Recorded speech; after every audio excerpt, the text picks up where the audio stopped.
Seja bem-vindo ao MamãeCast, o melhor podcast da internet para mães. Gente, seja muito bem-vinda, todo mundo que está aqui, eu espero que você esteja aqui desde a semana passada. Por quê? Porque essa é a parte 2 da entrevista com a Vanessa Galvani. A gente está aqui num bate-papo muito gostoso. Nessa parte a gente vai trazer o lado especialista, neuroeducadora da Vanessa.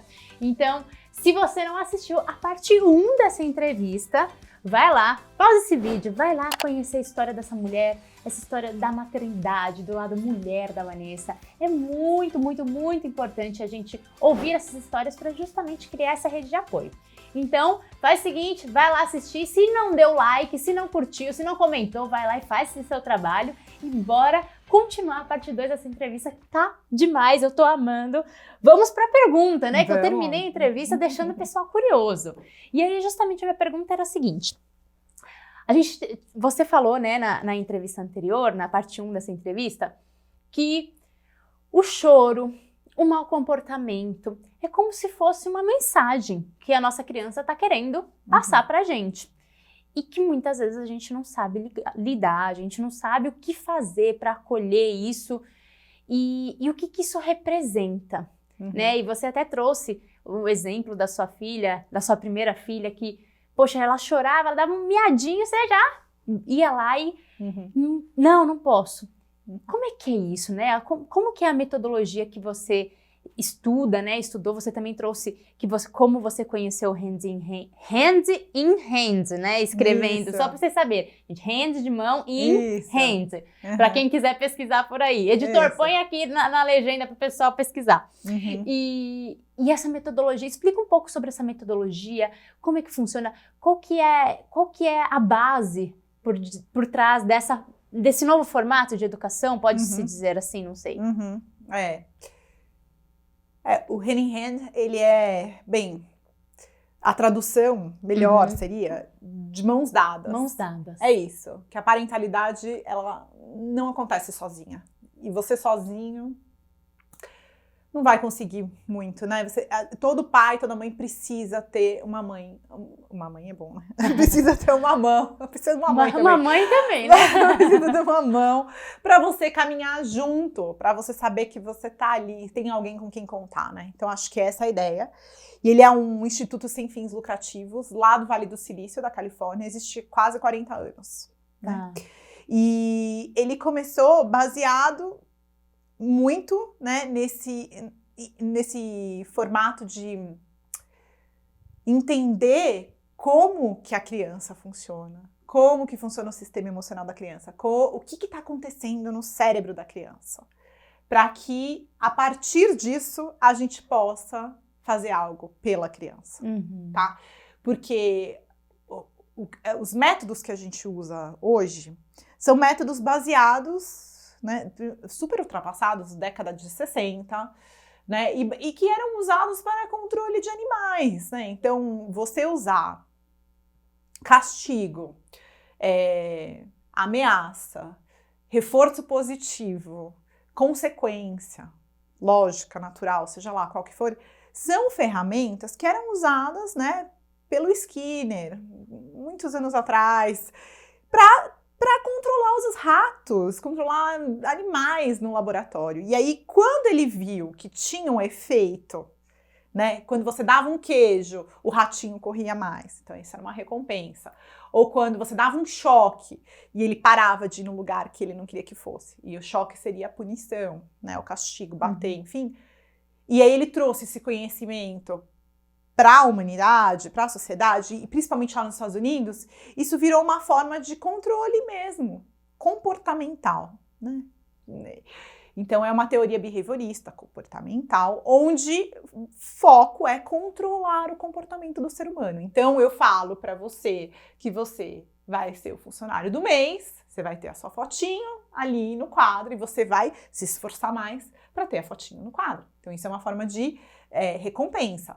Eu falo para você que se você comer toda a sua salada, você vai ganhar um doce. E aí você come toda a salada para você comer um doce. Ou você faz algo errado e eu vou lá e ponho você de castigo, você perde algo que você gosta, ou você apanha, sente uma dor e para de fazer aquilo. Então, assim, isso é super ultrapassado, porque era baseado, né, como eu falei, baseado nessa coisa dos animais. E aí hoje, com tantos estudos sobre o cérebro, na neurociência, a gente entendeu que, né, que não é assim que a gente precisa e deve tratar a criança. Porque quando a criança tá tendo um comportamento desafiador, né, eu falo desafiador, mas que a gente chama, né, de mau comportamento, de que não obedece, de que não escuta, seja lá o que ela estiver fazendo, na verdade, ela não tá fazendo isso de uma forma consciente. Ela tá fazendo isso porque ela não sabe como comunicar as necessidades. e ela nem sabe o que tá acontecendo dentro dela. Ela simplesmente faz porque ela não consegue fazer de outro jeito. É um instinto. É um pedido de ajuda. É um pedido de ajuda. Porque ela não sabe chegar e falar assim, mamãe, eu não estou me sentindo bem. Hoje na escola, meu amiguinho me empurrou e eu caí e machuquei. E ela não vai fazer isso. Aí o que ela vai fazer é, talvez ela vai chegar em casa e vai começar a puxar o rabo do gato. E aí você vai falar, ei, olha filha, lembra? Carinho no gato, carinho. E ela não tá escutando. Não tá, porque... Então, e aí entender como o cérebro funciona é toda a chave disso, né? Por quê? Porque a gente tem duas partes importantes no cérebro. Uma que é aqui na nossa testa, que é o nosso córtex pré-frontal, que a gente chama de cérebro racional. Entender que ele só está desenvolvido por volta de 25 anos, né? Isso Daniel Siegel traz muito bem no livro dele, O Cérebro da Criança. Então isso ajuda os pais a entenderem, poxa, eu não posso esperar que meu filho pense tão bem, que ele entenda e que ele controle o comportamento dele, o impulso dele, se isso só está plenamente desenvolvido com 25 anos. Então é a primeira informação.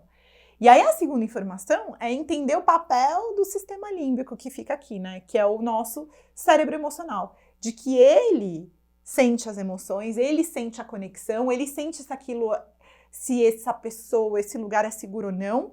E se ele tá funcionando bem, ele faz com que essa parte funcione. Entendeu? Então, entender que essa integração, perfeito, por isso que eu chamo de educação neuroconectada, essa conexão das duas partes do cérebro, porque se a criança não tem essas duas partes funcionando, o adulto também, tá? Mas se a gente tá falando de criança, ela não consegue pensar. E aí ela não consegue escutar. Gente, ela não consegue colaborar, ela não consegue fazer nada direito. Ela não consegue aprender. Ela tá em curto-circuito. É como se fosse total. Um apagão, assim, a gente chama de emergência emocional. Tá. Pensa que tem uma sirene ali, ela tá... Igual aquele filme Divertidamente, aqueles bichinhos que entram em pânico. A criança tá totalmente surtada mesmo, assim, ela não consegue. E aí você fica... E ela tá lá riscando a parede e você... Filho, não pode! Mas... Ele nem tá te ouvindo. Não tá te ouvindo. O córtex dele tá... canal de comunicação perdeu completamente. E aí o que acontece é isso. A gente fica usando estratégias ultrapassadas de tentar controlar o comportamento da criança que não são efetivas. Ah, mas Van, quando eu ameaço e eu faço, vai de castigo, ou eu bato, ela para na hora. Para por medo, enfim, por assustar. E esse parar gera um monte de questão emocional ali, né? Vários traumas, muitas coisas acontecem ali nesse movimento. E a gente não tá trabalhando em favor do cérebro da criança. Então a ideia que a gente traz é tipo, vamos entender como que funciona o cérebro da criança, o nosso sistema emocional, e aí trabalhar com essa conexão, com essa integração em primeiro lugar. Porque quando você faz isso, esse clique, o que acontece? A criança volta a pensar. E aí ela para, na hora, de fazer o que ela tá fazendo. Ela consegue te escutar, ela consegue racionalizar, e aí tudo funciona, tudo flui. Então, esse é o segredo, que eu falo assim, cara, é isso a cereja do bolo que a gente traz. Existem muitas parentalidades, abordagens de parentalidade muito lindas. Eu gosto muito, eu tenho várias coisas eu uso de, né, parentalidade consciente, positiva, gentil, não violenta, tem várias. Gosto muito disso. E eu acho que o diferencial é você entender esse clique, porque uma vez que você entende que você precisa integrar o cérebro da criança, você pode usar outras ferramentas. E tudo bem, você pode usar a ferramenta da disciplina positiva lá, você pode falar de um outro jeito. tudo vai ser legal, uma vez que Tudo soma. né? Agora, se você não sabe essa pecinha do quebra-cabeça que tá faltando, aí você fica se desgastando, usando tantas coisas. Um monte de técnica. E não vendo muito resultado, né? E aí isso vai te deixando mais estressado, porque é isso, né? Parentalidade é muito difícil, a gente tem pouco apoio. Então, acho que é isso. A primeira coisa que me encantou muito foi entender isso, né? E entender que a gente funciona do mesmo jeito. Aí é outro diferencial. Então, entender que se aqui não tá bem, se o meu cérebro emocional tá entupido, eu tô cheia de coisa, eu também não penso bem. Perfeito. E aí, se eu não penso bem, eu não vou lembrar de nenhuma ferramenta, nenhuma estratégia. Eu não vou lembrar de ajoelhar e falar na altura da criança, ou falar... E aí, eu tô tendo muito cuidado de falar isso. E engraçado isso, sabe, Carol? Porque eu venho num movimento, acho que é evolutivo. Uhum. Quando eu comecei a trabalhar com parentalidade, eu era muito a favor da criança. Eu falava, e aí muito contra os adultos, falando que os adultos estão errados, que os adultos que tem que fazer isso, que o adulto que tem que fazer aquilo, você mãe tem não. Tem que aprender, você tem que não tá tratando bem o seu filho. Eu fazia muito isso, confesso. Mas aí, quando eu entendi isso, cara, nossa, foi muito assim. Falei, poxa, não, a culpa não é do pai. E aí, quando a gente escuta, nós adultos, pai e mãe, a gente escuta assim, você tem que ficar calmo. Você tem que ser a calma, você é o adulto da relação, você isso, você aquilo. Dá vontade de falar, calma, todo mundo. Foda-se, todo mundo, o que vocês estão falando? Como que eu tenho que ter calma? Olha aqui que inferno, as crianças estão se matando. Como que eu vou ter calma? E aí aí eu tô numa pegada agora, que eu não tô querendo falar mais isso pra adulto, não falo mais isso. O que eu falo assim, e nem também ficar, você tem que se cuidar. O adulto fala, eu tenho que me cuidar, mas olha aqui, a pilha de louça, a pilha de roupa, como que eu vou me cuidar? Não, assim, entender que eu preciso cuidar desse meu emocional para que eu possa ter calma. Então, não adianta falar para um adulto, você precisa ser calmo. Coitado, é mais uma coisa que a gente vai ficar, putz, eu preciso ser calma, eu não sou uma mãe calma. Eu quero matar, quero tacar essa na janela. E aí eu vejo lá, né? Não, cara, não é por aí. E aí, então eu gosto, o que eu ensino aqui na educação neuroconectada é a real. É tipo, cara, eu passo isso. E eu, sendo especialista, não sou melhor que você. Eu sei um pouco mais.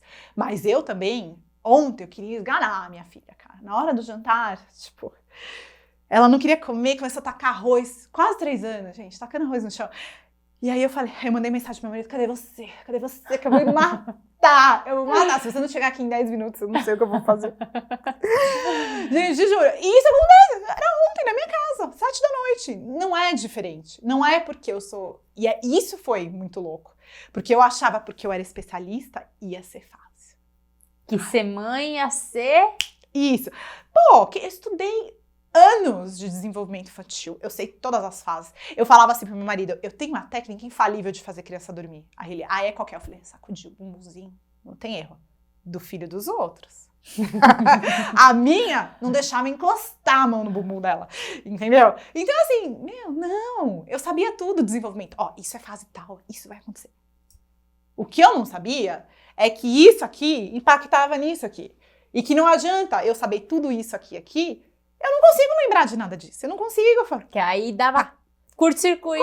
Total. Seu emocional tava totalmente abalado. Então, assim, se o meu emocional não tá bem, joga.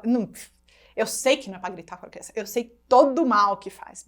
Mas quando eu não tô bem, o grito sai, entendeu? E aí eu ficar escutando... A parte que pensa não funciona. Eu ficar escutando ali de um monte de gente na internet de que isso não é legal, cara, isso não ajuda a gente.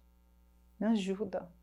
Faz a gente ficar mais se sentir mais culpada, aí você fica, pior, né? Cara, nossa, hoje eu fui uma merda de mãe. Tá, eu fui, mas e aí, cara? Eu tô dando meu melhor. Entender o porquê é muito importante. Então, entender isso. Eu acho que isso é muito, muito legal, né? Saber que você tem uma caixinha, eu gosto de falar, a gente fala caixinha lá, né? Uma caixinha emocional das suas tensões diárias. O que é isso? Você não dormiu direito, Você tá preocupada porque talvez a criança tá com Covid e aí não vai pra escola, e aí você tem um prazo para entregar um projeto. Ou, sei lá, a festa de aniversário que você, esse ano tá uma loucura, todo mundo já reservou, não tem, você não acha a data pra não sei o quê. Você tem zilhões de coisas na cabeça, isso vai enchendo o teu emocional, entendeu? E aí você tá cansada porque você ficou o dia inteiro no sol, a criança jogou areia em você, isso tudo vai juntando. Então essa caixinha já tá cheia, a ponto de explodir, certo? E a gente tem uma outra questão. A gente tem uma caixinha que a gente traz de anos, tá? Que eu falo que essa é a caixinha surpresa, né? Que tá lá na nossa amígdala, lá dentro do sistema límbico. O que é isso? Quando nós éramos crianças, a gente fez esses comportamentos, né? Que os nossos pais não gostavam. E aí, quando a gente fez isso, a gente teve essa resposta mais agressiva. Perfeito. Porque os nossos pais, enfim, todos perdoados, eles deram o melhor que eles podiam. Eles não sabiam de nada disso. Fizeram lá o que fizeram. E aí a gente tentou colocar isso pra fora. Porque é isso, né? O meu corpo, o meu cérebro, tem um jeito natural de colocar isso pra fora. Só que os nossos pais não sabiam. E aí, toda vez que eu tentava fazer isso, e uma delas é o choro, eu tentava chorar, cala a boca. Engole o choro. Tá chorando por quê? Não é motivo de chorar. Ah, não foi nada, você me machucou. Tá tudo... Vou soprar. Ó, um beijinho, sarou. E todo mundo interrompeu o nosso choro. E o choro não é a principal, mas é uma das maiores formas de esvaziar a caixinha emocional. E aí a gente acumulou uma caixinha lá, cheia de coisa dos nossos filhos, né? Da nossa infância, quando éramos crianças. E a gente carrega ela aqui. E aí a gente tem a nossa caixona. Então, vamos lá. Então, o nível de estresse de pai e mãe é 10 vezes mais alto do que qualquer outro ser humano. E aí, o que acontece? A gente tá ali, aí a criança vai lá e faz algo que eu fiz quando eu era pequena. Então, vou dar um exemplo ótimo. A Alice, quando era bebezinha, no primeiro ano, gente, que o bebê fica muito doente, né? E dente, febre. Ah, Deus do céu! E eu lembro ela ali chorando e eu queria esganar, gente. Sabe? Eu tava tão irritada, mas eu tava tão irritada. E eu ficava assim, ai, filha, adoro. E aí, um dia eu saí assim, e meu marido falou, o que está acontecendo? Eu falei, eu só quero... Por que ela não dorme? Eu tô exausta. E esse dente? E ele assim, é a sua filha. Como que você pode estar irritada com a sua filha? Ela tá doente, ela precisa de você, o dente tá rasgando. Aí, tipo, me sentindo pior ainda. Péssima. Aí eu fiquei muito confusa, olhando assim, cara, eu tô sentindo isso, mas o que ele tá falando tem razão. Aí é a minha caixinha. E aí, quando eu fui sentar pra fazer uma parceria de escuta, e a gente pode até falar um pouquinho como que é isso, mas aí eu fui olhar sobre isso, e toda vez que eu ficava doente, a minha mãe ficava muito irritada. Tá. E aí o meu sistema límbico registrou aquela experiência de tipo, doente, irritado. Eu perguntei pra minha mãe, eu falei, mãe, eu ficava muito doente? Nossa! Ela já respondeu assim, nossa! Você era a catarrenta da escola, eu não aguentava, todo dia doente, aquelas fraldas de pano de cocô, e ainda tinha que limpar você. Aí eu, saquei, tô sacando. Já nem precisa... Já entendi, não precisa dar detalhes. Então é isso. Então a gente... né? Nós, mães, vamos viver situações que o nosso sistema límbico vai pensar que você está revivendo a experiência de novo. Perfeito. E não é, eu não estou vivendo de novo, mas para ele não entende. O sistema límbico ele é considerado como cérebro mamífero. O que é o cérebro mamífero? A gente herdou dos mamíferos, né? E aí... a gente não evoluiu muito. Ele é muito primitivo. Então, ele não consegue diferenciar que uma experiência que você viveu há 30 anos atrás não é a mesma experiência que agora, porque ele não é o cérebro inteligente, ele é o cérebro emocional. E ele lê os sinais não verbais. Então, ele lê luz, cheiro, falando uma coisa, irritação. Doente, irritação, pronto. É a mesma situação. E aí, você reage da mesma forma que você viveu aquela experiência. Perfeito. É muito louco isso. E aí a gente tem esse fator que complica um pouco as coisas pra gente, porque a gente vai ter que lidar com questões. Eu tenho um exemplo que eu sempre dou cá nas minhas aulas, que é assim, eu fui viajar para um resort quando a Alice tinha 2 anos. Primeira vez que a gente foi viajar em resort, sabe aquela coisa de finalmente, né, férias de família, pra praia, na Bahia, aquela coisa, aquele sol, tudo lindo, ai, vai ser muito gostoso. Beleza, primeiro dia, segundo, ótimo, terceiro, quarto dia, ela acorda falando que tá doendo o ouvido. Aí eu, ai meu Deus, e agora? Aí tinha médico lá, a gente foi no médico, tá, sentamos lá, aí o médico examinou e falou, isso é síndrome do mergulhador. Aí eu, o que é isso? Nunca ouvi falar. Ele é assim, ó, quando você pega o bebê, você fica enfiando ele dentro da água sem ele querer. Aí isso causa uma pressão no ouvido e aí causa essa síndrome, que dá uma otite. Resultado, tinha mais 3 dias no resort. Não pode entrar na água, não pode molhar a orelha, e só tinha piscina, e só tinha praia, né? Num sol desgraçado. O que eu ia fazer com aquela menina? E a menina querendo ir, com certeza. Aí ele falou isso, ele agora vai ter que pingar o ouvidinho, não sei o que. Beleza, a gente saiu da porta, aí eu olhei pro André, a culpa é sua! Seu desgraçado! E aí ele olhou assim, esse é um primeiro sinal de que você tá com a sua caixinha surpresa aberta. Você surta de um jeito que as pessoas não te reconhecem. Tá? Aí ele olhou assim, quê? Você enfiou ela na água! A culpa é sua! Você! Agora ela tá doente, agora ela vai ficar doente e ela não vai curtir mais. Aí quando ela ficar grande, ela vai lembrar que as férias dela é um desastre. Ele falou, do que você tá falando, Cristo? Aí eu falei, pronto, já sei, preciso falar com alguém. Aí eu saí correndo, falei, me dá o telefone. Eu não tinha levado o telefone, que eu tava fazendo um detox digital. Falei, me dá aqui que eu vou ligar pra minha parceira de escuta. Liguei pra uma amiga e comecei a falar. E aí, quando eu comecei a falar, eu lembrei que todas as minhas férias eram no verão. Olha só, então pensa, olha o sistema límbico aí, ó, em ação. Verão, sol, calor, praia, piscina. E todos esses verões, eu fiquei doente. Por negligência dos meus pais. Então eu tive queimadura de 2º grau, eu fui queimada por água viva, eu tive, tudo que vocês imaginam, quase morri afogada na praia, assim, zilhões de história que minha mãe me conta. E aí, o sistema límbico olhou lá, meu cérebro emocional, Vanessa tá na praia, Vanessa tá no verão, Vanessa tá na piscina. Doença, negligência. Na hora, surtei total, assim, entendeu? E isso vai acontecer, gente, com a comida, na hora de dormir, quando o teu filho for pra escola, o professor falar uma coisa, quando o teu filho achar que não consegue fazer a lição, que ele não é capaz, com o namoradinho. Sim, várias experiências. Por quê? Porque toda vez que eu fiquei doente, eu sofri esse monte de tensão emocional e eu não pude chorar, não pude processar isso pra fora.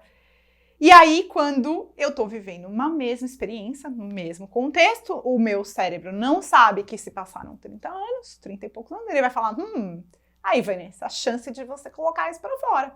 E aí você sente, você é inundada no seu cérebro por todas aquelas emoções do passado. Então, é por isso... E aí, ao invés de você conseguir ajudar a criança... Não, você acha que você vai lembrar de ferramenta alguma? Então, não, entender isso... Aí eu virei e falei, pronto, é isso, a gente tem que ajudar os pais e as mães. Não adianta eu ficar falando, fique calma, não bata, não faça... Não adianta, nenhum pai vai fazer isso. Por quê? Se quando você fez xixi nas calças, você levou um tapa, quando o teu filho fizer um xixi nas calças, você vai querer dar um tapa. Se você não processar isso, não adianta eu falar que não dar um tapa machuca, que traumatiza. Teu cérebro não consegue pensar nisso. Então, você tem que trabalhar com ele primeiro. Então, sua reação natural vai ser... automática, é automático. Então, o grito, ele vem automático, ele vem daquele lugar, assim, a surtada. E que tudo bem. Então, eu saber isso também é bom, sabe? Não é, eu gosto de dar essa informação e ainda falar assim, não vai se sentir mais culpada por isso. Isso é uma formação para você se libertar. E saber que você tem muita força de vontade de fazer diferente. Só que você precisa... ter ferramentas e trabalhar isso mais profundamente para você realmente, de fato, conseguir. Acho que esse é o primeiro fator. E quando você não conseguir, você não vai conseguir várias vezes, e vai estar tudo bem. Eu falo assim para as minhas alunas, passa só 50% da merda. Sabe o que é isso? É assim, pensa que a gente tem um caminhão cheio de merda que passaram pra gente, de um monte de coisa que falaram errado, que fizeram errado.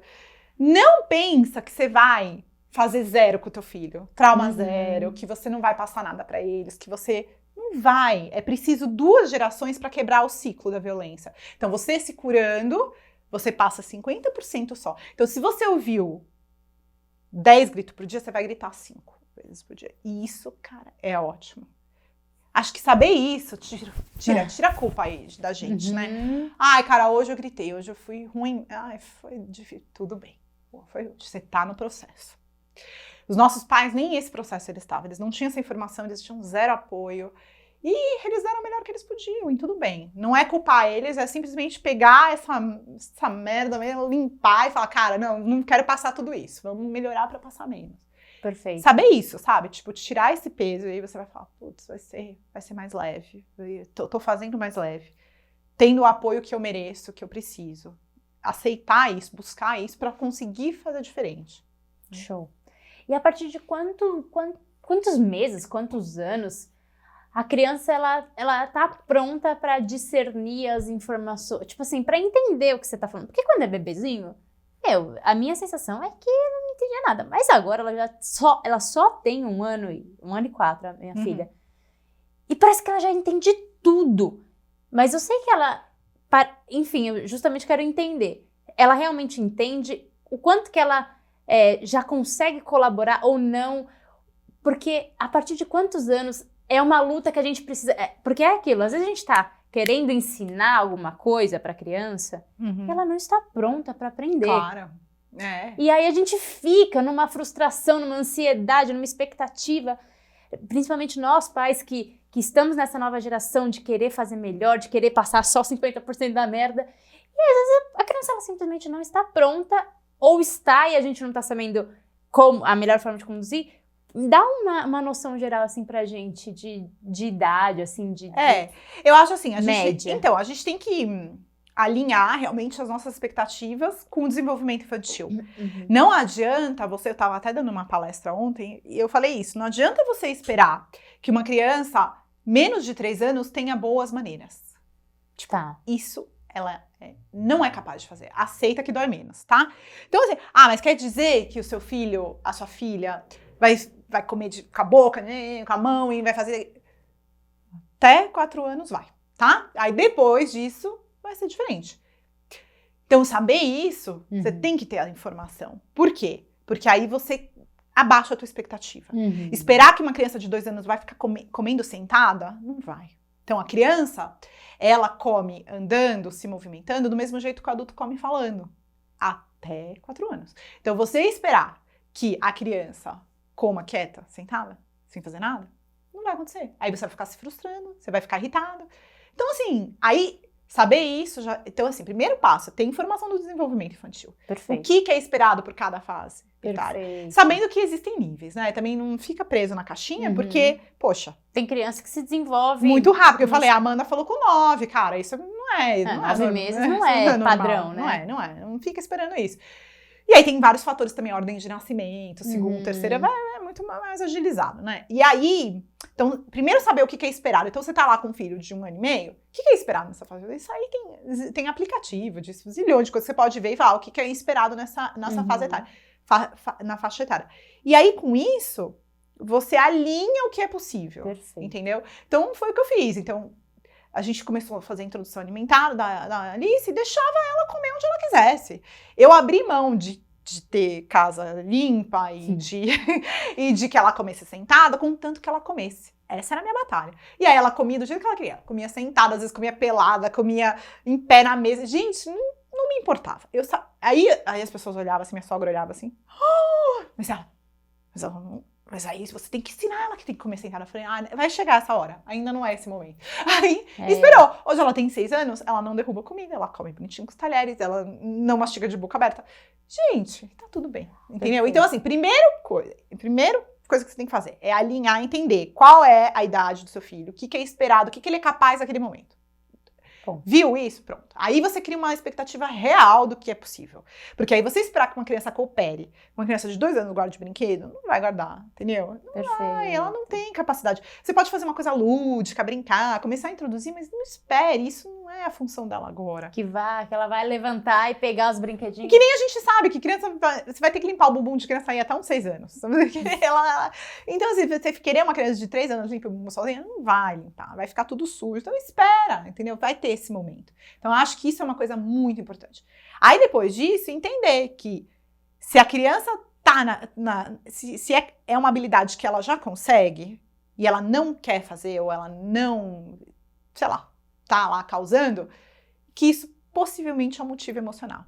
E aí a gente vê isso, Carol, desde recém-nascido. Tá. Então, essa coisa das emoções, desde que o bebê nasce. Uhum. Lógico, o bebê, como ele não fala verbalmente, a gente tem uma maior dificuldade de entender. Então, assim, como que essa caixinha ela é desentupida?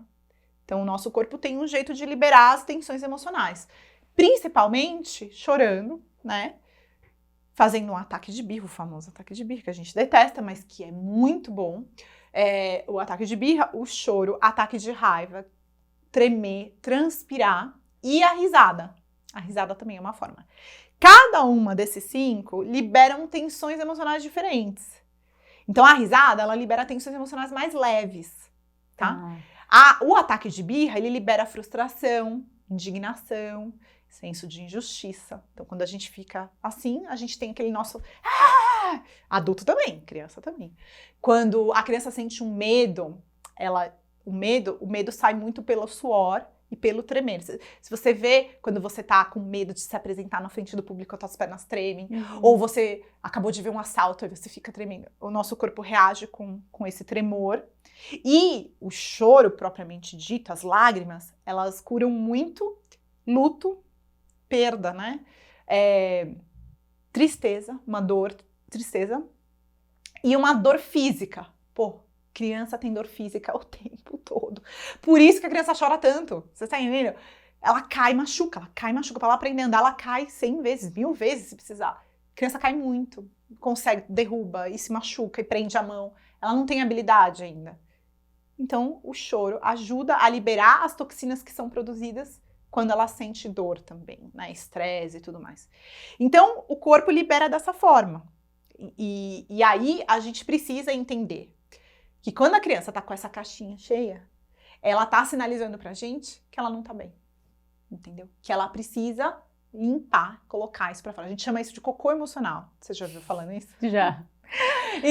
Que é assim, ela entope igual o intestino, a gente tem ali, a gente precisa colocar pra fora as fezes, a urina, que são nutrientes que não vão ser úteis pro nosso corpo. A gente com o choro, com a risada, com todo esse processo, a gente coloca pra fora as toxinas que são produzidas em momentos de dor, estresse e que não são úteis pra gente. Pelo contrário, como eu digo lá no meu primeiro livro, né, no Chorar é Essencial, essas toxinas, quando acumuladas no nosso organismo, elas nos causam doenças, como úlcera, pressão alta, AVC. Então, são doenças que os cientistas mostram que está relacionado com um nível alto dessas toxinas no corpo. Olha só. E muito em homem, tá? Muito mais em homem, porque homem chora menos. Desde criancinha, homem não chora, homem não chora, homem não chora. Né? É muito delicado. E toda vez que a gente reprime as nossas crianças de fazer a birra, ou de chorar, ou dar risada... Quais que são os outros 2? Tremer, fazer ataque de raiva. Toda vez que a gente reprime isso, a gente não desentope, é isso?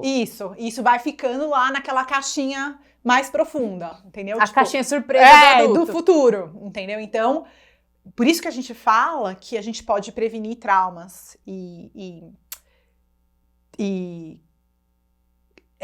não gosto de dizer educar, mas assim, apoiar a criança a se desenvolver com uma inteligência e resiliência emocional, quando ela é capaz de sentir as emoções e deixar o próprio corpo processar essas emoções.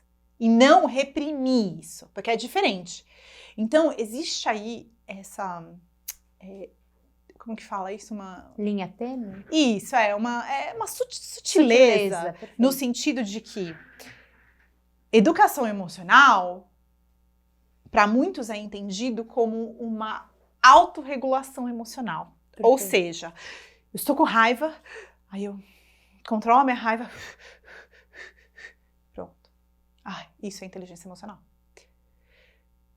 Isso pode ser uma ferramenta útil em momentos que você não tem como colocar essas tensões para fora. Então, meditação, respiração, muita coisa é ótimo. Mas, paralelo a isso, é importante entender que é preciso, então não é só autorregulação, é preciso de um processo de colocar isso para fora, que a gente chama no Henry de corregulação. O que é essa corregulação? É com a presença de um outro cérebro, de um outro adulto amoroso, acolhendo, prestando atenção em mim, se conectando, eu consigo colocar essas emoções para fora. E aí eu processo isso. Então é importante a gente falar isso.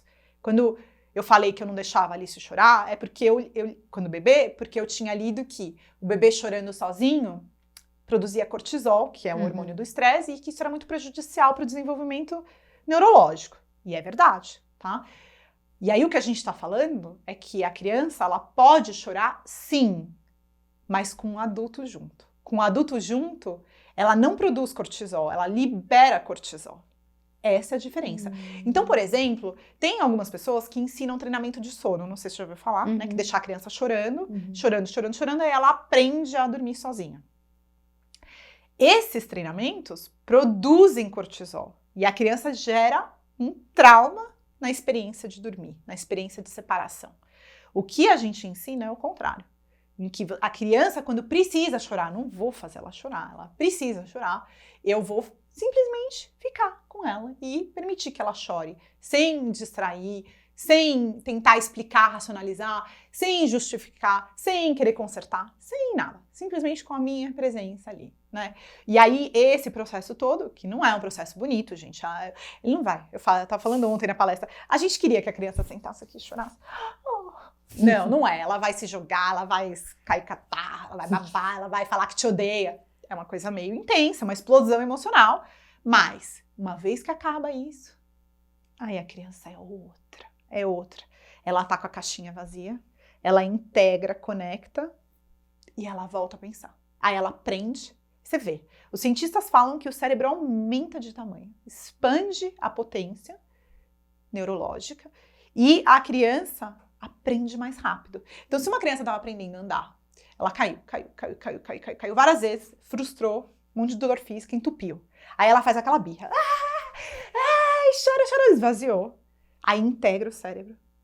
Aí eles fizeram uma descrição que é como se brilhasse o cérebro. De tão incrível que é o que acontece neurologicamente após a liberação de tensões emocionais.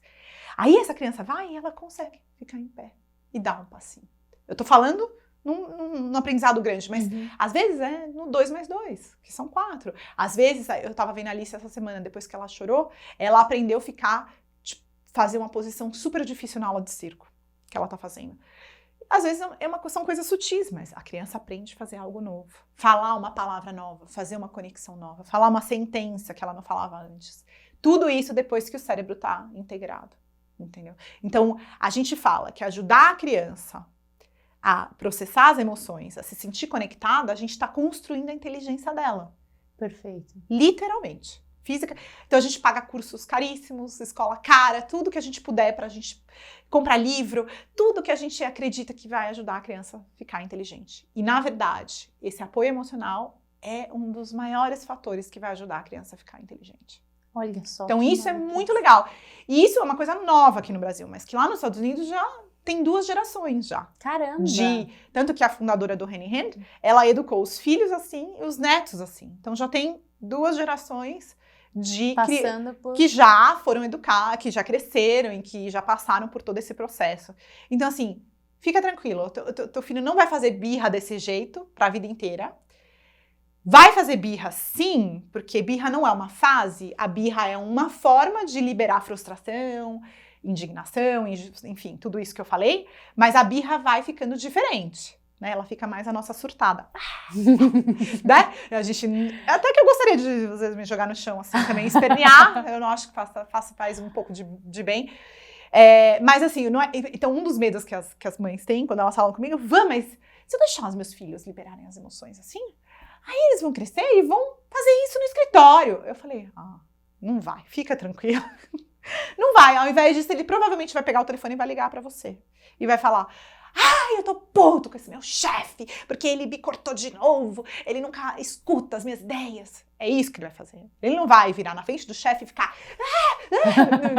não, respirem, não é isso. Então, permitir que a criança expresse as emoções não quer dizer que ela vai sair aí em todos os lugares fazendo isso. Ela vai fazer com que ela tenha uma relação profunda. A gente, né? No caso. E olha que louco, né? Muita gente fala pra mim que nós somos uma geração que não temos uma relação profunda com os nossos pais. Eu sou assim, eu não levo os problemas pra minha mãe. Eu vou levar pro terapeuta, pro meu marido, pra quem for. E por que isso acontece? Por causa desse buraco emocional.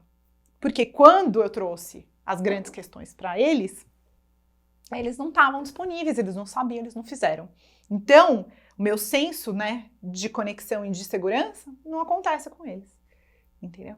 Agora, se a gente quer que os nossos filhos se tornem adolescentes, adultos que venham contar as coisas pra gente, e que sim, fumei a maconha, que sim, fiz uma merda, bebi, dirigi, sei lá, alguma coisa que ele fez de errado, mas que você quer que ele confie em você, você precisa construir isso agora. Tipo, não importa como você está se sentindo. Então, a mensagem que a gente dá quando eu permito as emoções é: eu te amo, independente da forma que você está se sentindo agora. Porque isso são as emoções, não define você. Perfeito. É só como você se sente agora. Agora você se sente manhaca. Então, quando minha filha fala assim, eu te odeio, você é uma mãe horrível, ela odeia se sentir desse jeito. Ela odeia essa experiência. E ela me ataca porque eu estou ali. Ela ia atacar quem fosse que estivesse ali dando amor. Então não leve pro lado pessoal quando o seu filho te atacar e fizer alguma coisa nesse processo. Como eu disse, não vai ser um processo lindo, né? Não é. Vai ser grande, né? Barulhento, enfim. E aí, entender que é isso. Que, na verdade, cada acolhimento que você faz pro teu filho, você tá construindo, é um tijolinho numa ponte pro futuro, de comunicação, de amor incondicional, de que você tá falando pra ele assim, aqui, eu te amo, e você pode me procurar, não importa o que estiver acontecendo, isso não vai mudar. Porque muitos pais falam, eu amo meu filho incondicionalmente, eu amo, eu tenho certeza que ele sente isso, eu falo, eu te amo todo dia. Tá. Você falar é uma coisa, a pessoa sentir isso é outra. Né? Perfeito. Então, é nessa linha que a gente segue. Nossa, né? Maravilhoso, maravilhoso, maravilhoso, maravilhoso. Ai, a gente só fica pensando nas cagadas que a gente faz. Você que tá assistindo os vídeos, tenho certeza que tá pensando, meu Deus. Vou dar um exemplo bem bestinha, o que aconteceu ontem. A gente tava na brinquedoteca e as amiguinhas da Bela foi embora. Ela começou a chorar tanto, um choro dolorido, assim, sabe? E aí, na hora eu abracei ela e falei, calma, você tá triste. Mas aí eu já fui e desviei a atenção dela pra outra coisa. Porque é difícil a gente deixar chorar, né? É difícil. É muito difícil. E entender que esse processo é da criança, né?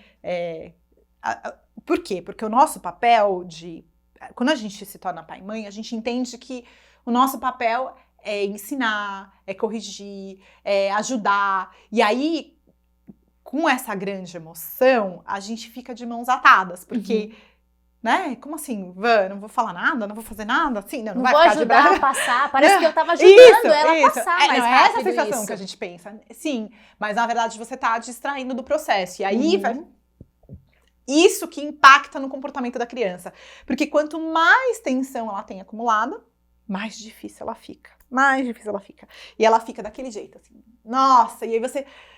Cristo, não sobe aí, eu já falei, desce, na janela. Ela tá sinalizando pra você, pelo amor de Deus, eu não tô bem, me ajuda.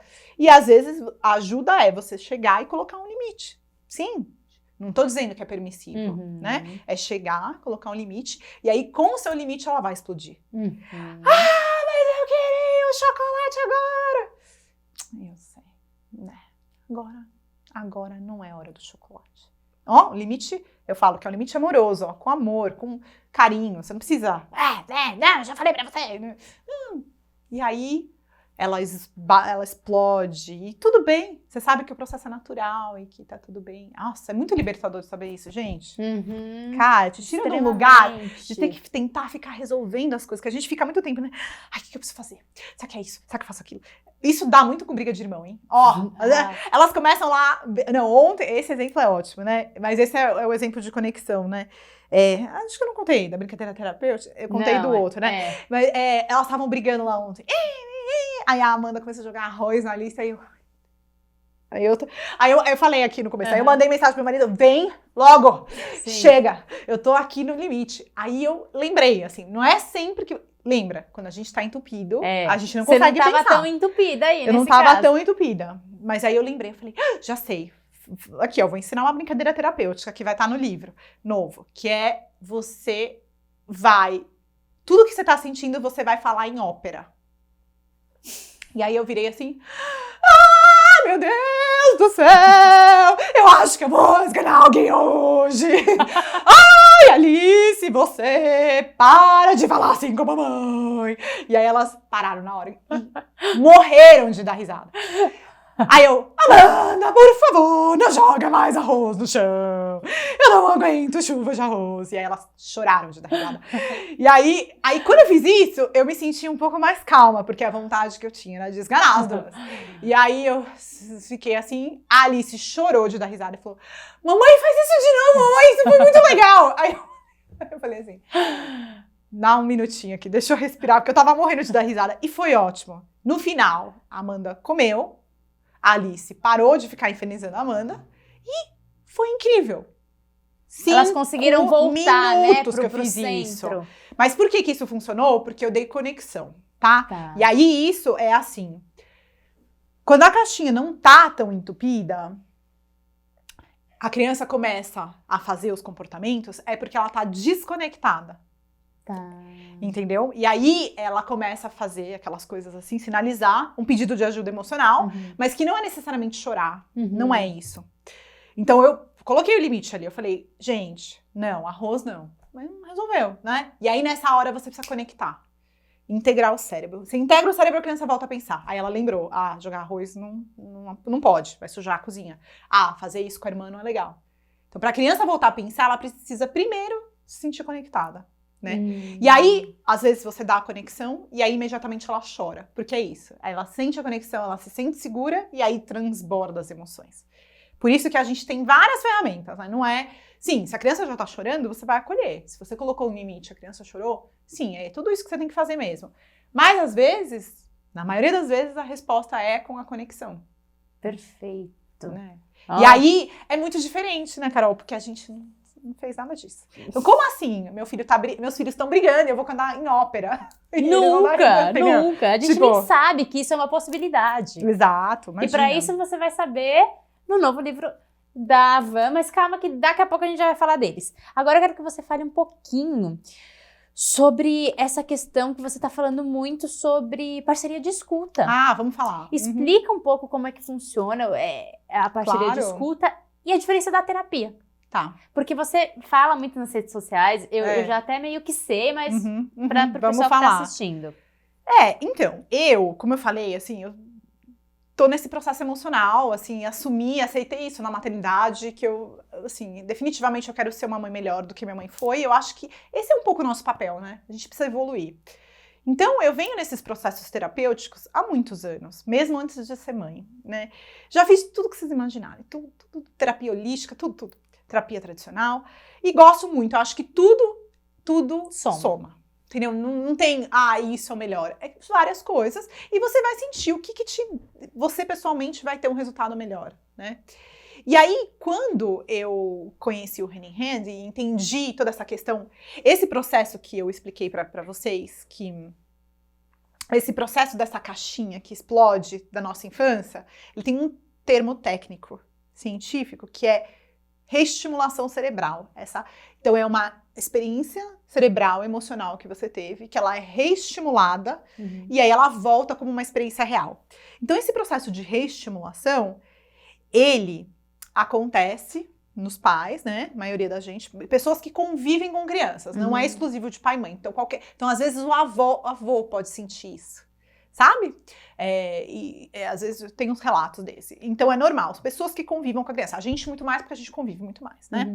E aí esse processo acontece e a gente precisa olhar para isso, que nem eu dei o exemplo lá do resort, né? Então o que é uma parceria de escuta? Então é um formato de uma terapia em dupla, que existe isso lá nos Estados Unidos há muitos anos e que a fundadora do Henny Hand, a Patty, ela adaptou para o contexto de pais e mães, tá? Por quê? A gente entende que a terapia, ela é muito boa, mas ela é um recurso que nem todo mundo pode ter, porque ela é paga e, né, você precisa de um tempo grande e nem todo mundo pode. E o que a gente entende é que todo pai, toda mãe precisa e merece ter o apoio emocional por causa das reestimulações, por causa do alto nível de estresse, e que não é justo que isso aconteça somente para quem pode pagar. Porque aí a gente nunca vai melhorar o mundo, se você pensar nisso, né? Porque como que as pessoas que mais precisam são as pessoas que são mais estressadas, que trabalham mais, que ficam menos com os filhos, que batem mais nos filhos, elas não têm condições de pagar e nem tempo para fazer. Então, como que a gente quebra esse ciclo de violência? Tendo uma ferramenta que seja, né, acessível a todos. Então, esse é o primeiro ponto, né? Então, a parceria de escuta, a ideia é que você vai trocar uma escuta, um tempo de escuta, com uma pessoa que seja exclusivamente pai ou mãe. Não dá para ser com uma pessoa que não é pai ou mãe. E a ideia é exatamente te tirar do isolamento. Por quê? Que nem a gente tá vendo aqui, é que nem a ideia do seu podcast, as pessoas podem ouvir outras mães. A ideia é que você ouvindo outra pessoa, que tá lidando com o mesmo que você, isso te ajuda. É uma ajuda mútua, né? É mútua, é uma troca, exatamente. Então, isso é já uma diferença da terapia. Porque a terapia é alguém especializado que vai te ajudar. Ele não vai falar da sua vida, ele não tem uma troca. Às vezes não é nem mãe nem pai, e tudo bem. Então, a parceria é isso. Tem que ser exclusivamente uma mãe e um pai. E aí, vocês vão escolher um tempo e vão trocar esse tempo. Então, regularmente. Então, uma vez na semana, você vai falar, eu vou falar pra você, olha, Carol, você pode na segunda-feira, 8 da noite? Sim, minha filha já tá dormindo. Ótimo, então toda segunda-feira, 8 da noite, a gente se encontra. Pode ser presencial, ótimo se for presencial, já cheguei a fazer presencial. Pode ser online também, pelo Zoom, pelo WhatsApp, o que funcionar, às vezes pelo telefone. E aí você vai ligar pra pessoa e vocês vão trocar tempo. Então vamos dizer que a gente geralmente fala pra fazer uma hora por semana. E aí dessa uma hora, você vai ter meia hora e eu vou ter meia hora, tá? A gente divide o tempo. E aí, vamos dizer que eu começo. Então eu começo, eu vou ter um alarme, né? Pode ser um celular, você vai colocar a meia hora. E aí eu vou ter que começar falando uma coisa boa da minha vida. Por quê? Porque a gente só lembra das merdas, das coisas ruins. Só lembra que, tipo, gritei com meu filho. Nossa, hoje eu ameacei, falei que se não comer não vai, né? A gente só lembra disso. Aí você fala assim, gente, mas eu fiz uma coisa boa hoje. Então é um exercício muito bom de manter sempre a nossa mente em algo que tá dando bem, tá indo bem, né? Então você começa uma coisa simples, numa super história, tipo, putz, hoje dormi até 7h30, ninguém me acordou. Yes! Você vai ver que cada fase da vida é uma coisa boa, né? Às vezes é outra coisa boa. Tomei um café sem me derrubarem na roupa. Ótimo. Então é isso. Começa uma coisa boa. E aí depois você vai falar o resto do tempo o que você quiser. Não tem ordem. Eu não preciso te dar satisfação de nada. Não preciso te explicar nada. Isso é muito louco, poder falar nessa liberdade. E eu vou falar, deixa a tua mente fluir. A tua mente vai levar aonde você precisa trabalhar. E aí você fala, aí eu começo a falar, tô tão estressada, sei lá, putz, ontem no jantar as meninas estavam gritando, e não sei o que, eu queria esganar, eu queria catar a Amanda, eu queria fazer assim, ó. Você pode falar nesse momento do jeito que você quiser. Do jeito que você gostaria de ter falado com o teu filho. Olha que legal isso. Muito. Porque geralmente a gente guarda isso, reprime. Eu queria ter esganado. Sou uma mãe amorosa. Eu queria ter mandado meu marido a merda, cara. Porque ele também, vou te contar, nunca chega no horário. Não, mas eu não posso falar isso, vai terminar com... Então, e aí a gente fica retendo essas coisas. Mas com a parceira de escuta, você pode falar o que você quiser. Porque o acordo que a gente tem é um acordo de que, cara, aqui é um lugar seu. Sem filtro. Sem filtro. E o que você fala aqui, fica aqui. É confidencialidade. Eu vou embora pra minha casa, eu não vou... Por isso que é diferente de amizade, entendeu? Então não é bom ser com amigo. Não é bom ser com amigo. Porque você é minha amiga e depois eu vou lá e falo um monte, falo assim, nossa, quebrei um pau com meu marido, nossa, você não sabe, Carol, isso. Aí depois, sei lá, daqui 2 dias eu te encontro e você, e aí, tá tudo bem? Porque a nossa relação fora desse espaço essa é o tipo de conversa que a gente tem. A proposta da parceria de escuta é você ter uma conversa que você não tem em lugar nenhum. É um lugar que você vai falar e que ninguém vai te interromper, que ninguém vai te julgar, que ninguém vai te dar opinião, porque é assim que quando você chega num grupo de mães, você fala, meu Deus, o desfraude tá dando ruim. Todo dia faz xixi nas calças, não sei mais o que fazer. Alguém vai te escutar? Não. Faz assim que deu certo. Ai, não, comigo foi assim também. Putz, nossa, muito difícil, né? Mas vai passar. Ai, todo mundo fala, vai passar, eu quero morrer. Aí vai, e não sei o que, vai passar. E você fica ouvindo. E você não tem nada, você não tem acolhimento, você não tem escuta, você tem um monte de opinião que você não pediu, um monte de julgamento que você não pediu. Isso não te ajuda a liberar a atenção. Entendeu? Então a ideia da parceria é que você tenha um espaço que você possa falar o que você quiser falar, do jeito que você quiser falar, e que ninguém vai te julgar por você estar fazendo isso. E você vai virar e vai falar assim, cara, eu queria esganar minha filha hoje. E eu não vou achar que você é uma mãe ruim por isso. Eu vou simplesmente pensar, ela tá dando o melhor dela. Ela teve um dia difícil. Na minha cabeça, né? Eu não vou falar isso. Só vou ficar pensando, nossa, ela teve um dia difícil.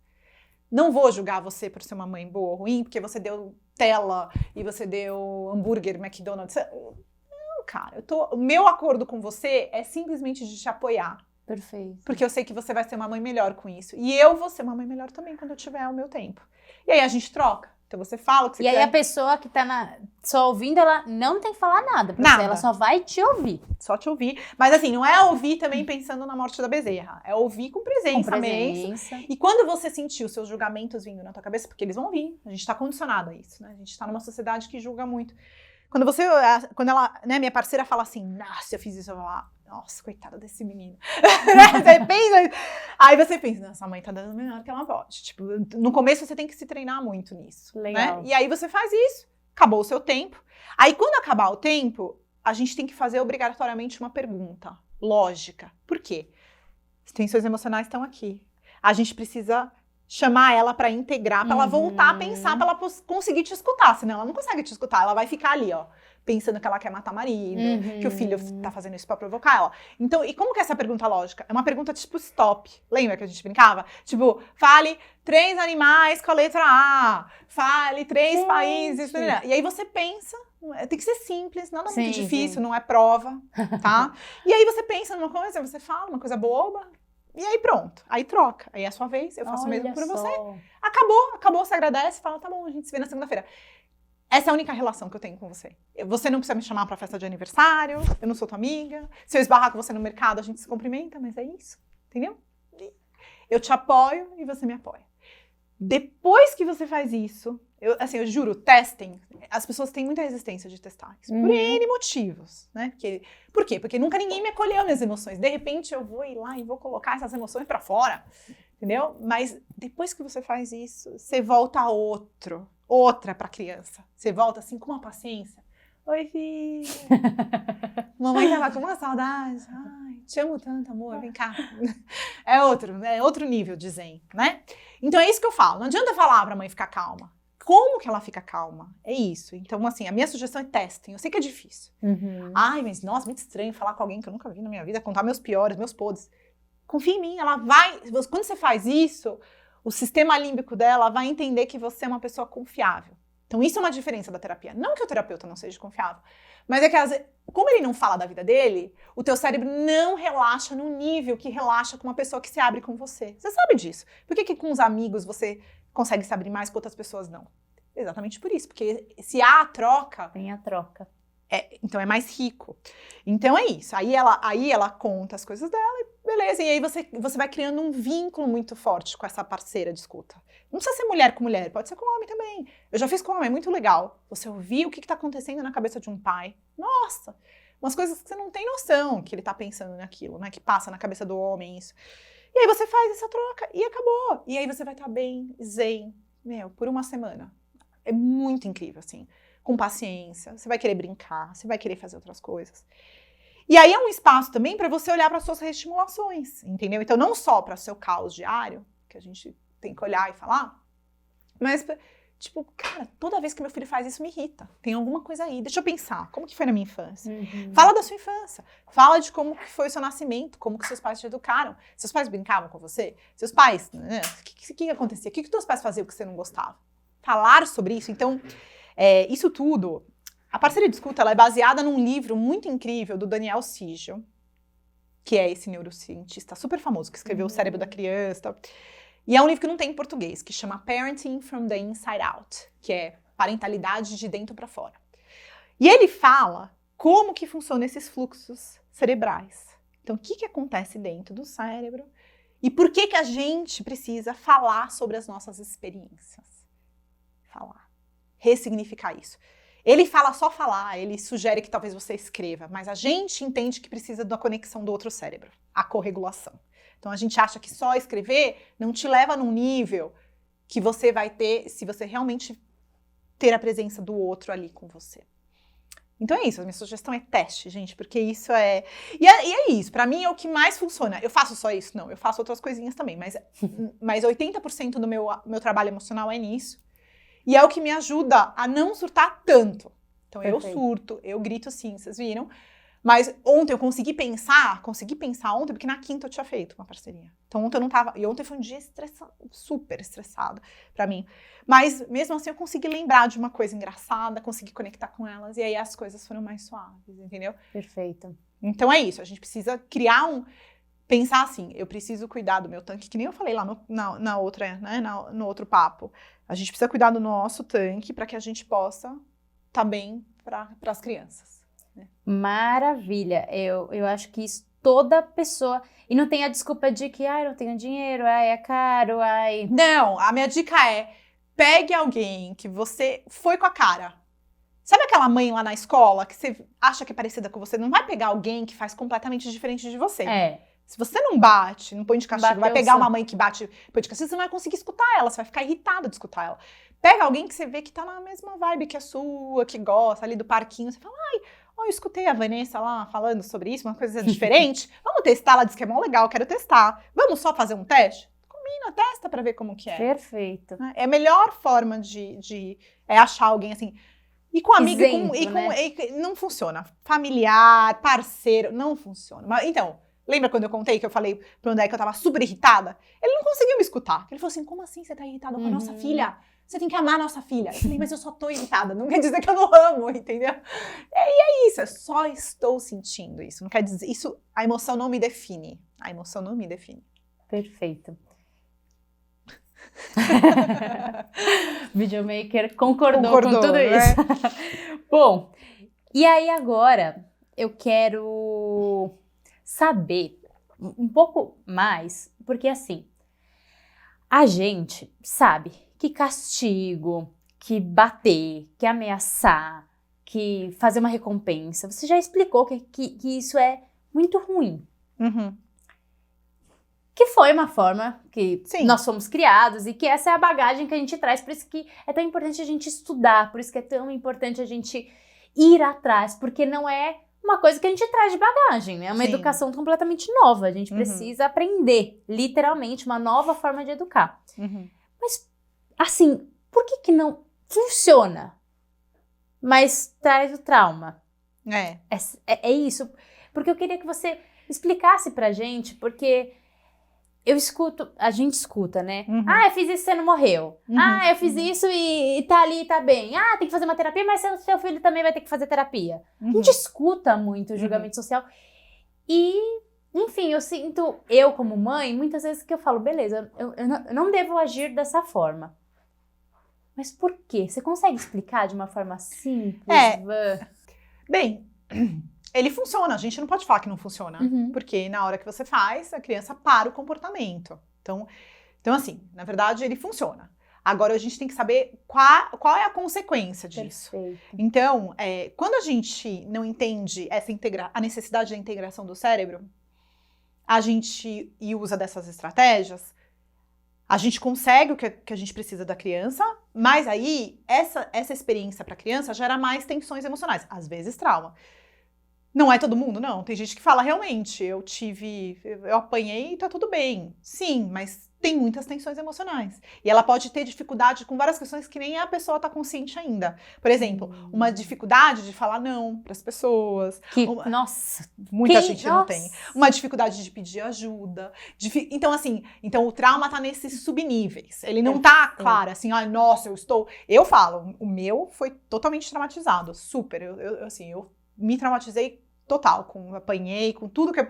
Tanto que eu fui buscar isso logo, ajuda, porque foi num nível, o meu foi muito traumático. Tanto dos meus pais quanto da escola. A escola foi muito traumática pra mim. E aí, só que talvez para as pessoas que estejam aqui ouvindo, vendo, fala, não, acho que pra mim não foi tão assim. Sim, mas aí pode estar em subníveis, que você não percebe. De estar num relacionamento abusivo, de não conseguir se impor, não conseguir falar algo que você gosta de fazer. Até mesmo assim, pensar no relacionamento. Não, eu não gosto que você faça assim comigo, eu gosto desse jeito. Não, você não sabe, porque você não teve a experiência, a oportunidade de saber o que era bom pra você. Os seus pais sempre falaram o que tinha que fazer, tinha que ser do jeito deles, senão você era punido. E isso tudo foi retraindo você de um jeito que hoje você nem sabe como que é bom pra você. Tanto a gente nesse movimento de busca do propósito, de, o que eu gosto, de ter feito faculdade errado, exatamente consequência desse tipo de educação. Nós fomos treinados, tão bem treinados, para agradarmos os nossos pais, os nossos adultos, que a hora que a gente teve que saber o que eu gosto, o que eu quero fazer, o que eu sei fazer bem, não sei. E aí acaba fazendo uma faculdade, alguma carreira para agradar os pais também, simplesmente porque não sei o que eu gosto. Exatamente por isso. Então, eu acho que isso é muito subnível, sabe? É muito sutil. Muito sutil. Não é uma coisa assim que, escancarado, beleza, eu apanhei e hoje eu só namoro o cara que me bate. Não tô falando nesse nível. Não, pode ser. Pode ser nível, também, porém, entendeu? Mas é num nível ali que você nem percebe, que tá ali no seu automático. E aí, o que a gente tá propondo é que você trabalhe junto com a criança, numa forma de que ela tem que cooperar sim, ela tem que ajudar sim. Não tô falando que vai ser tudo, a criança vai ser rainha, que vai fazer, permissivo, não é nada disso. Tem limite sim, só que é você primeiro conectar o cérebro, integrar o cérebro, e aí você consegue ganhar a cooperação. E aí a experiência que a criança vai ter é de tipo, nossa, quando as coisas estavam difíceis lá em casa, a gente sempre dava um jeito, a gente resolvia. Não tinha aquela sensação de medo, a gente tem muito isso, né? A mentira tá baseada nisso. A gente mente porque a gente tem medo de contar a verdade. Por que a gente tem medo de contar a verdade? Porque quando a gente contava a verdade, quando a gente era pequena, o que acontecia? Muita coisa legal, né? Então, não é à toa que a gente esconde as coisas. E se a gente tá querendo crianças, né, empáticas, verdadeiras, honestas, com resiliência emocional, que não desista no primeiro desafio, a gente precisa apoiar elas nesse processo. Desde bebê. A Amanda foi 0, desde dia 0. Então é isso, né? Perfeito. Pensar nessas consequências, nessas sutilezas, né? Perfeito. Super. Agora, gente, agora vocês vão pegar esse trecho do vídeo, principalmente, vocês vão mandar para aquela tia, para aquela mãe, para aquele amigo que fica falando na sua cabeça, mas fiz e não morreu, fiz e não aconteceu. Aí você vai mandar esse trecho e vai falar, você não tem isso aí? Porque eu tenho certeza que, assim, eu conheço, até mesmo eu, essa questão de querer ajudar demais os outros, querer ser a filha perfeita, não sei o que, a gente vira um agradador e isso é uma consequência negativa muitas vezes. Bom, e agora pra gente, chegando quase no final, esse seu novo livro que tá no forno, de brincadeiras terapêuticas. Explica um pouquinho, você já deu um exemplo maravilhoso da ópera, perfeito, mas o que são essas brincadeiras, como é que funciona, como que ajudam a criança, em que nível, assim, que hora que dá pra usar, porque você já falou, tá chorando, você não vai, muitas vezes você não vai fazer uma brincadeira, você tem que acolher. Explica aí um pouquinho, dá um spoiler pra gente do que está por vir. Vamos lá. Então, as brincadeiras ferramentas são uma das 5 ferramentas, a gente já ensinou aqui a parceria de escuta, então é uma das 5 ferramentas da educação neuroconectada, e ela é uma ferramenta especificamente para conexão, então para a gente conectar. Então, o nosso foco é integrar o cérebro nesse momento, só que olha que legal, a risada, ela libera atenção também, então ela é uma ferramenta dupla, então enquanto você conecta, faz o seu filho pensar, voltar a pensar de novo. Você, ao mesmo tempo, tá ajudando ele a esvaziar a caixinha. Oh. Então, se você é uma pessoa que tem dificuldade com o choro, eu vou te aconselhar a começar com a risada.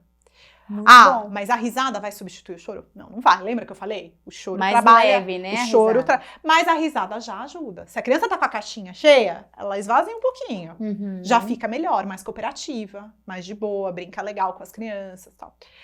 Se ela tá com a caixinha cheia, ela vai ficar insuportável, né? Então, a risada ajuda nesse momento. Ela ajuda a liberar as tensões mais leves e ela integra.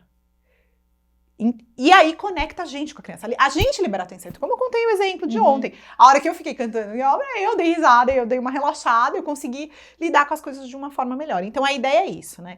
E as brincadeiras terapêuticas, então elas têm esse propósito maior. Fazer a criança rir naturalmente. Sem cócegas. Isso. Aí, por quê, né? Porque cócegas pode gerar tensões emocionais. Por quê? Lembra que dor física gera tensão emocional? Cócegas em determinadas pessoas pode gerar tensões emocionais. E o que estudos mostram é que quando a gente sente cócega, a gente às vezes não consegue falar para parar. Criança, principalmente. Verdade. Então pode ser que tá sendo ruim para a criança, ela não consegue falar para parar. Então você fala, mas meu filho adora. Mas ele não consegue, ele adora, mas se ele não estiver gostando, ele também não vai conseguir falar para você.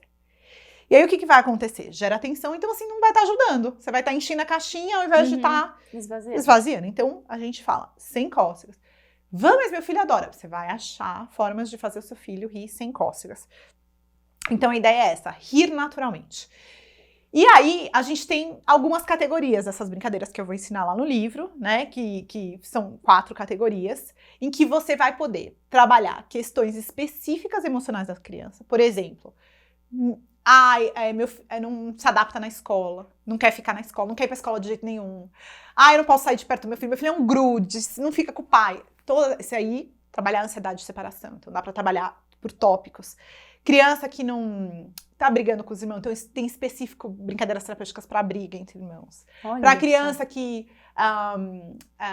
sei lá, tô tentando lembrar aqui que a lista é grande, a lista é grande, mas tem brincadeiras para criança que tá muito ansiosa pro Natal, para uma festa de aniversário, ou para uma criança que tá tendo uma dificuldade na escola. Caraca, que tá tímida. Coisa. Não, assim, a gente tá decidindo quantas vão sair nesse primeiro volume, né? Afinal, vão ser 2 volumes o livro, porque muita coisa. E eu também não quero sobrecarregar os pais de pensar, nossa, mas eu tenho que fazer tudo isso de brincadeira. Não é assim, né? Então tem brincadeiras específicas para determinados desafios com os filhos. Tomar banho, comer, colocar roupa, sair de casa, pra criança não sair correndo na rua.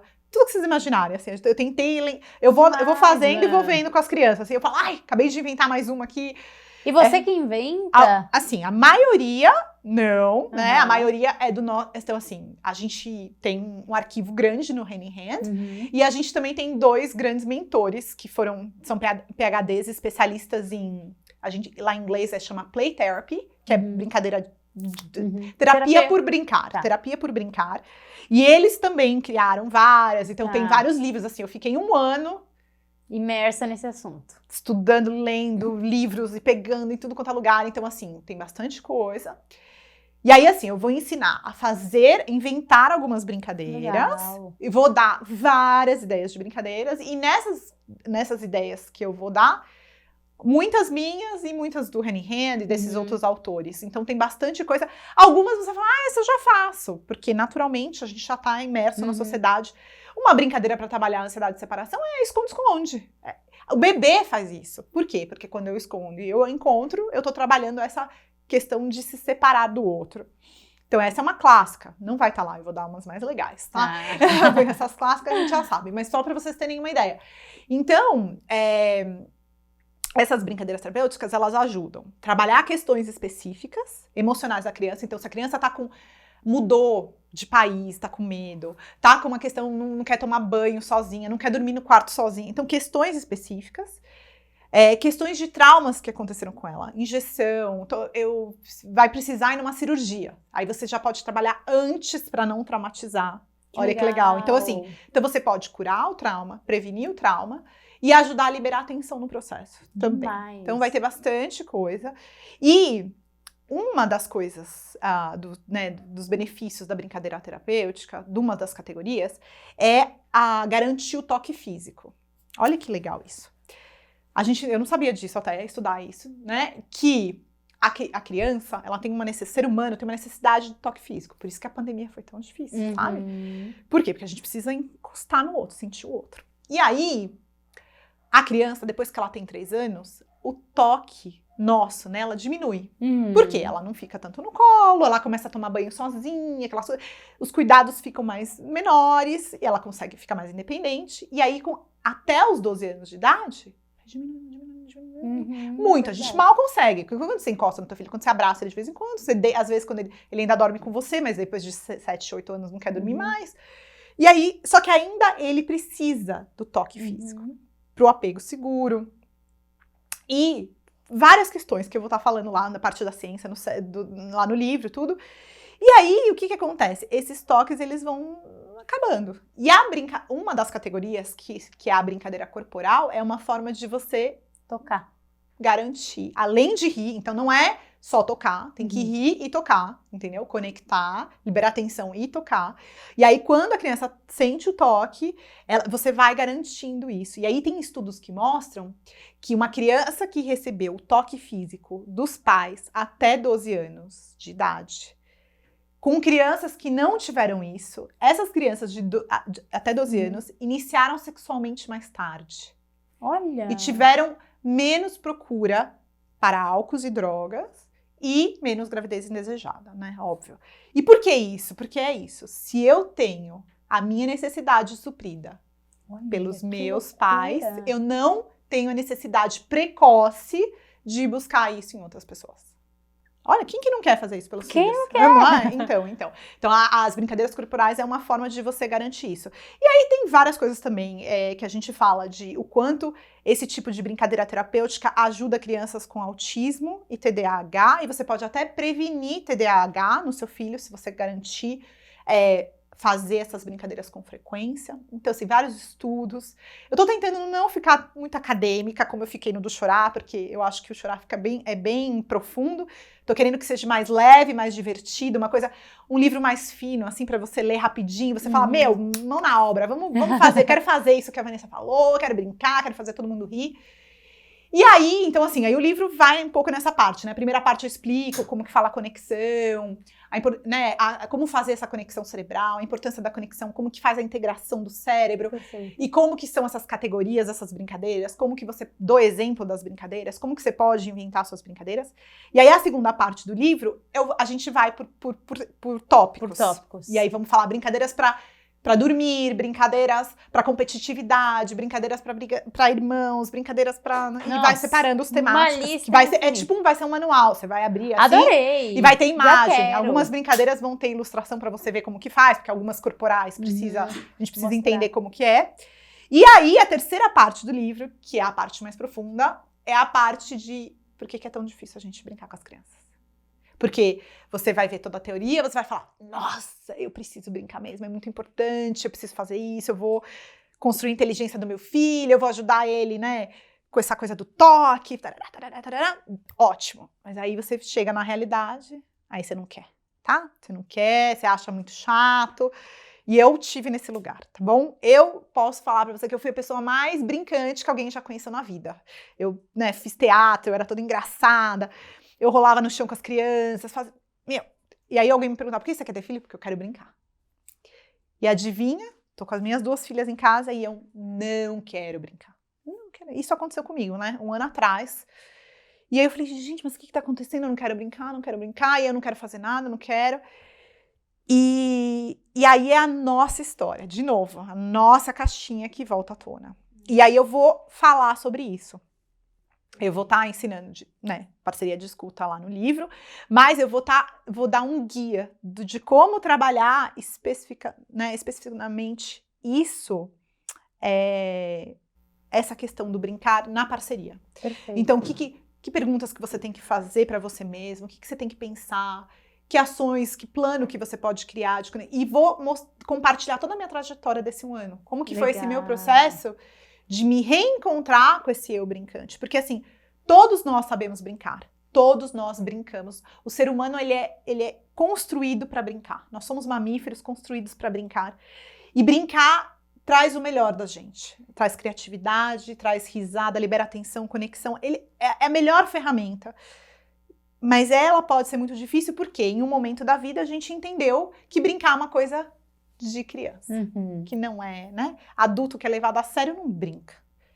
E aí, como assim, Vanessa, agora eu virei mãe, virei pai, eu tenho que fazer isso? Pois é isso, esse é o nosso novo convite aí de cura, de evolução, de voltar a brincar. E aí precisa ser feito todo um trabalho emocional. E aí eu compartilho como que foi esse meu processo, Perfeito. como que eu fiz para conseguir.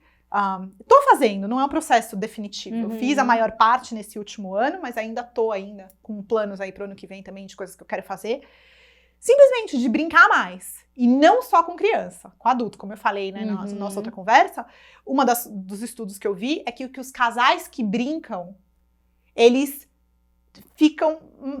permanecem mais tempo juntos, né? E eles têm uma vida amorosa, sexual muito mais plena, porque eles garantem o contato físico de outra forma.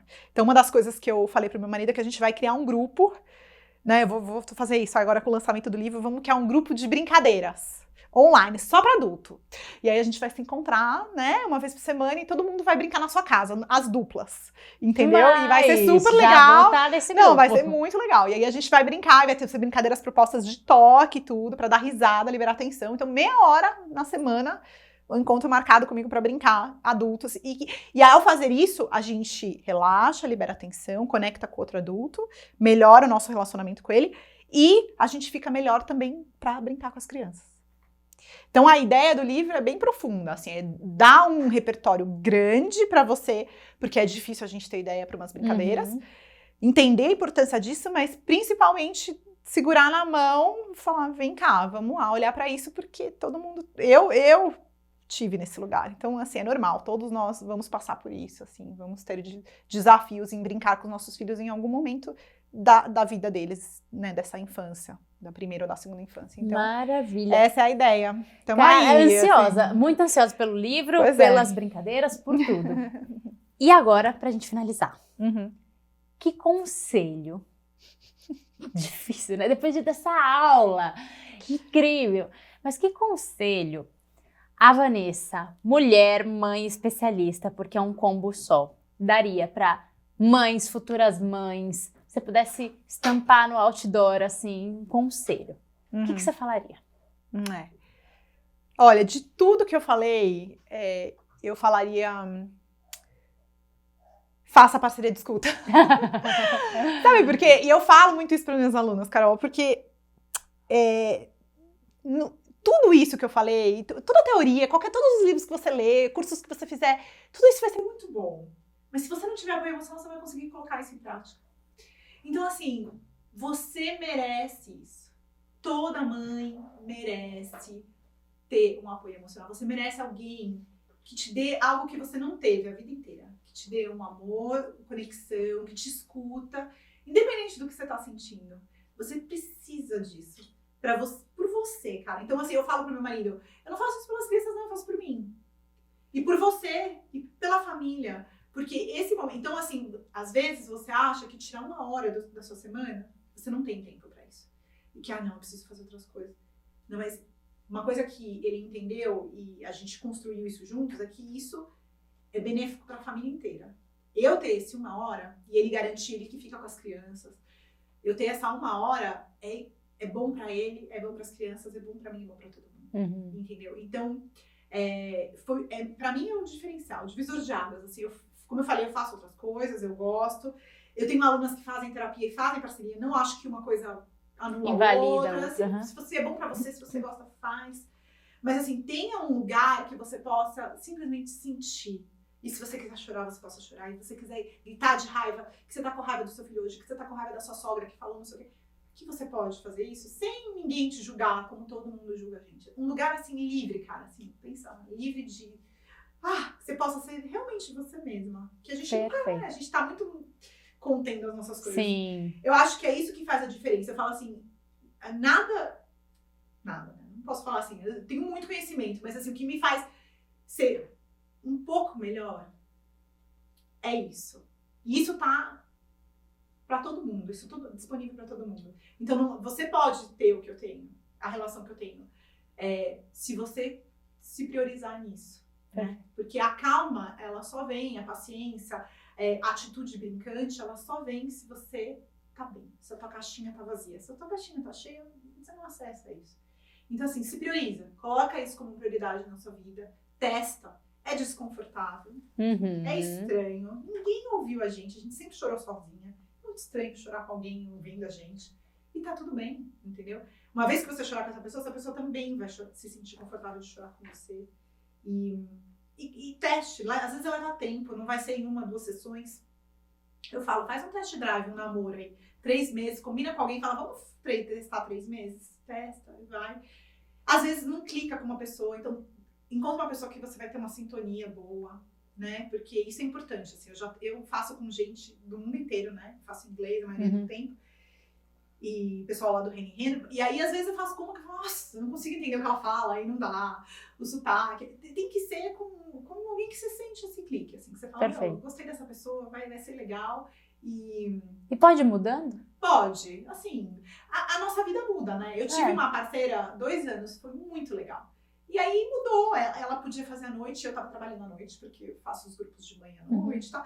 Eu não conseguia, aí mudou, foi ótimo, a gente encerrou super feliz. Eu falei, obrigada por ter me apoiado há 2 anos, e aí agora eu comecei com outra pessoa, e às vezes a pessoa que podia naquele horário não pode mais. O importante é você ter alguém que possa se comprometer com você e que tenha o mesmo desejo que você, de ser uma boa mãe, uma mãe melhor, a mãe possível que você pode ser, né? Que é isso, a gente tá dando o nosso melhor, somos seres humanos, e o dia que você errar, o dia que você foi uma merda, literalmente, essa mãe pegar na sua mão e lembrar que você é uma mãe incrível. Você pode fazer isso assim, sabe? Quando alguém, assim, a gente não fala muito, mas num processo assim, quando eu tô lá escutando uma mãe e ela tá se sentindo muito mal, eu não vou mentir, não vou ficar falando. Eu vou lembrar das coisas boas que ela fez, eu vou falar assim, nossa, você é uma mãe maravilhosa. Você tá dando o seu melhor pro seu filho. Ele tem muita sorte de ter você, porque é verdade. Eu não tô mentindo. Eu tô falando a verdade. E isso vai ajudar ela a lembrar o quanto que ela tá fazendo, né? E é isso. É muito especial ser alguém assim pra outra pessoa. Nossa, demais. Imagina você pensar que você fez a diferença na vida de uma pessoa, assim, que vocês caminharam juntas. Eu fico pensando assim, eu tô tentando, que eu tenho uma parceira aí por pelo menos 10 anos, que eu vou falar, nossa, a gente vai ter passado por tanta coisa. Já pensou? Que legal. E aí eu tenho os grupos de mães, né? E a gente já tá junto um tempo e fala assim, quando a gente fizer 5 anos de grupo, a gente vai fazer um encontro. Assim, gostoso de lembrar tudo isso que a gente passou nesses 5 anos, depois nos 10 e nos 15, porque é muito especial. Muito especial. Ter alguém que anda junto com você nessa jornada. É isso. Você saber que você não tá sozinha. Acho que é isso que toda mãe precisa. Saber que você não tá sozinha. E que não é fácil mesmo. Mas que você tem alguém ali com você. Nossa, maravilha. Van, gente, dá o seu like, compartilha, comenta, porque essa conversa foi muito boa, Van. Obrigada, do fundo do coração. Sim, você é um poço de conhecimento, uma mãezona. E obrigada por compartilhar tudo isso de uma forma tão verdadeira, tão vulnerável e assim, tão sincera. Quebrando alguns tabus, colocando as coisas nos lugares, porque a gente escuta muita coisa, muita informação, então esse compilado aqui, nossa, tenho certeza que vai ajudar muito a acolher muitas mães. E bora caminhar para uma próxima geração e assim a gente constrói um mundo melhor, né? Obrigada mesmo, viu? E falar assim que quem quiser conhecer mais do meu trabalho, entra no meu site principalmente, vanessagalvani.com.br. Lá tem todos os livros, e tem curso, e tem redes sociais, porque agora eu tô numa rede, tem rede nova, então chega lá pra ver tudo. Com certeza, vai lá, acompanha a Vanessa, porque ela também não para não, ela tá trabalhando pra caramba, tá fazendo acontecer. Van, muito obrigada, viu? Até a próxima. Bom, gente, faz seu trabalho aí e a gente se vê no próximo vídeo. Beijo de luz, tchau, tchau!